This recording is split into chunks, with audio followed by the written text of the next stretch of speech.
முடிஞ்சு போச்சு.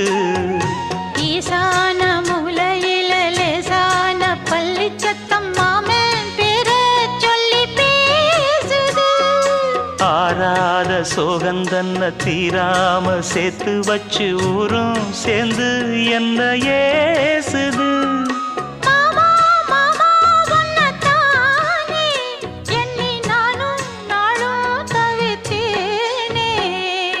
கூண்டுக்குள்ள என்ன வச்சு கூடி நின்ன ஊற விட்டு கூண்டுக்குள்ள போனதென்ன கோலக்கிளியே.